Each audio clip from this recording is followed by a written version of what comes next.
After his childhood sweetheart lost his memory and became mentally impaired, when he saw the spot I was pointing at, his face turned bright red. As a big, greedy girl, I couldn't help but swallow hard and wipe the corner of my mouth. After my childhood sweetheart lost his memory and became mentally impaired, I lied to him and told him I was his girlfriend. I kiss his little lips and touch his ABS every day. Seeing his flushed face and ears turning bright red, all I could do was obediently endure it. I was absolutely delighted. Until one day, I heard with my own ears his voice rising in tone as he spoke to his friend. So what if I pretend to have amnesia and play dumb? What's wrong with being manipulative? You don't know a thing, no wonder you don't have a girlfriend.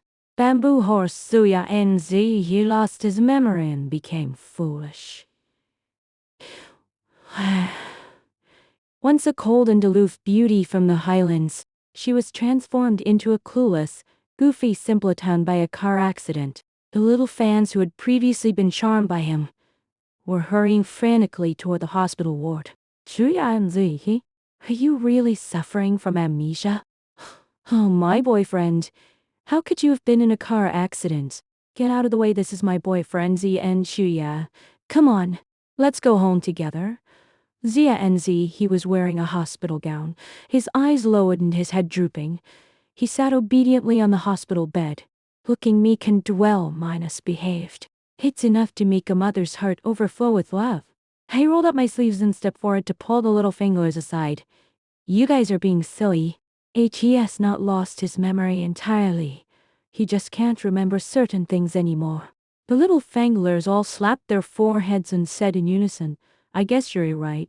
Seeing this, I immediately pulled out my phone, found the photo we'd taken together earlier, and confidently walked up to him, giving him a gentle poke on the face.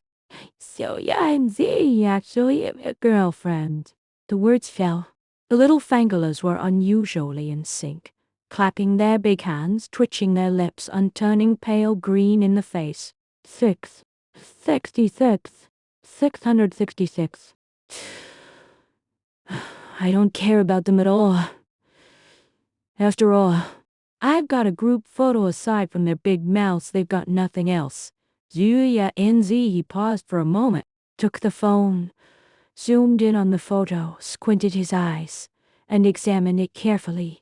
He looked up at me, his Adam's apple rolling gently, his voice weak. Really? I coughed twice, brushed my bangs aside, stepped closer and continued to coax him softly. Take a closer look at my face, doesn't it seem familiar to you? Yuya NZ, he pressed his lips together and nodded. Of course I recognize you. Just now you said it yourself, I've only forgotten some things. Not the person. You're Ilan Xingwan. My childhood sweetheart. My eyes lit up, and they snapped my fingers. Yeah, I know, I mean before the car accident. We'd already been together, so I'm your girlfriend. Suyanti, he frowned tightly, unable to believe it. You're saying really?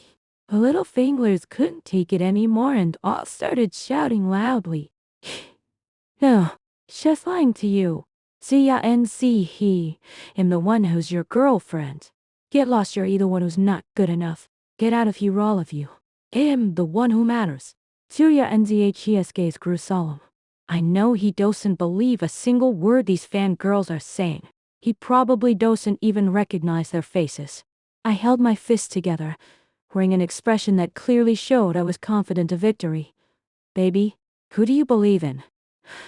Is it just me who's friendly, while everyone else feels so unfamiliar? Looking at Zuya NZ, his eyes filled with a dazed, almost silly expression because of his confusion. I'm bursting with joy. I clicked on another recording, and immediately a man's voice filled the hospital room. Hey, I like you. That's right. The voice on the recording is indeed Zuya NZHES. I swayed my phone and raised an eyebrow at him, saying, Baby, can you believe it now? Come on, let's go home together. Zuya NZ, he looked at me, hesitating for 2 seconds. In the end, you still chose to believe in me. The little finglers were all crying so hard they were pounding on the walls. Anyone who didn't know would have thought they demutated.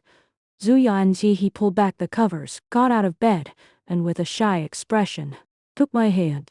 His voice was hoarse as if Hed just finished speaking. Then let's go home. Girlfriend. I clasped my hands together behind my back, gripping them tightly. Okay, baby, let's go home now. Zuyanzi's little face turned red in an instant. Zuyanzi he doesn't like me because Hes always staring at me with his hands in his pockets, glaring through his nostrils. But I like him because Hes just so irresistibly charming. After all, his face is handsome enough to make him a star. What's even more amazing is his perfect physique. With those well-developed muscles, he must feel incredibly powerful when Hes working out. It already accepted that I'd just have to secretly and silently pine for him for the rest of my life, drooling quietly all the while. Now, wow, even heaven is on my side. Gee, has really become very well behaved now. Just like my Yan. Yan is the golden retriever I'm raising. Earlier, Yanya Enzi he once thought that it named the big golden retriever Yan just to humiliate him and treat him like a dog. I could only shake my head and smile bitterly. Actually, he was wrong, horribly wrong. It was precisely because I could never have him that I gave her the name Yan Yan. At least then I'd be able to shout right day. Yan Yan come eat. Holding Zuyanzi's big hand, I returned to the residential community where I live. He now completely believes in his girlfriend and Hes being incredibly obedient. Even if I made him put on a uniform and teased him by touching his Adam's apple, Hed just shyly turned his face away from me, still letting me do as I pleased. I stroked his chin and commanded him, with an air of authority, to look at me.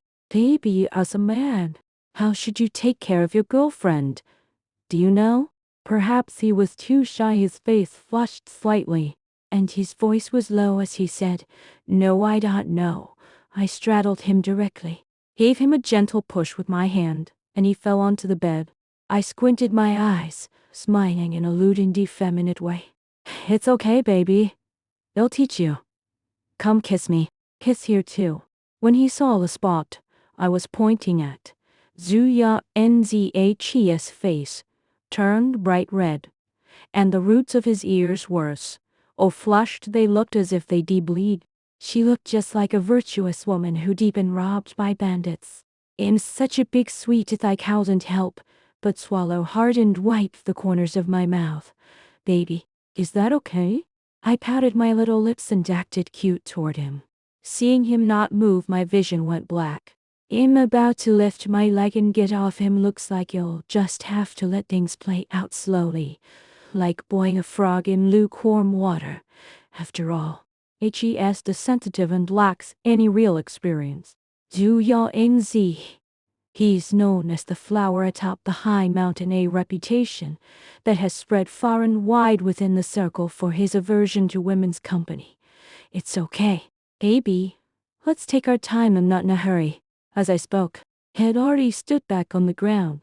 Actually, I feel like dying. My heart is itching so badly that I can only look but not eat. It's truly tortuous. I turned around and was about to leave, not daring to keep looking at him for fear that if I pressed too hard, I might scare him, and Hed start avoiding me altogether in the future. My wrist was suddenly grabbed with astonishing strength. Before I could even react, a sudden force yanked me back onto the bed, and I landed heavily into the soft down comforter. Zuyanzi he leaned over me, casting a shadow that descended upon me. The look of sheer innocence and flushed ears Hed just moments ago worn was completely gone, replaced by his familiar, intensely penetrating gaze, full of an assertive intensity. His Adam's apple bobbed as his voice dropped to a deep, raspy tone, yet carried a hint of playful teasing. Not in a hurry, Lynching one. What were you playing at, trying to act innocent? My mind went blank in an instant and I suddenly froze up. Weren't you amnesic? He let out a low chuckle, his warm breath brushing against my cheek, while his fingertips traced the side of my waist, sending a shiver through me. Amnesia? You really think I'm stupid? That car accident was deliberately arranged by me, just to give you a chance to chase after me. I was completely stunned, my mouth hanging open and unable to say a word. It turns out that from the very beginning, Hed been the one who set the trap. Hed known all along that I liked him and that he'd use amnesia as an excuse to trick him. So he played along and went along with the whole charade. You? Why would you do something like this? He leaned forward, his forehead pressing against mine, his gaze earnest to an unbelievable degree. Because I like you too, lynching one. I love the sparkle in your eyes when you look at me. I love the little gestures you make when you secretly touch my ABS. And I love the way you get jealous and argue with other girls just for my sake. I'm just too proud I can't bring myself to be the first one to speak up, so I had no choice but to use this approach and make you take the initiative to come to me. My eyes instantly welled up with tears. I was both angry and delighted, and I punched him right in the chest. Zuya NZ, Curie playing me. He grabbed my hand, pressed it against the headboard, and leaned down to kiss me. This kiss was unlike the fleeting, half-hearted pecks it's stolen before it carried all of that had been suppressed for years, surging and passionate. I completely succumbed to his kiss. Every bit of resentment and the bittersweet take of unrequited love vanished in that very moment.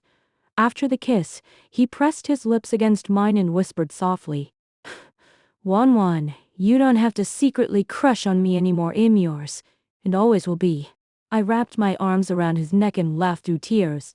"Zuya NZ, you big liar." He smiled and kissed away my tears, his fingertips brushing against my skin. "So, do you still want me to teach you how to serve your boyfriend?"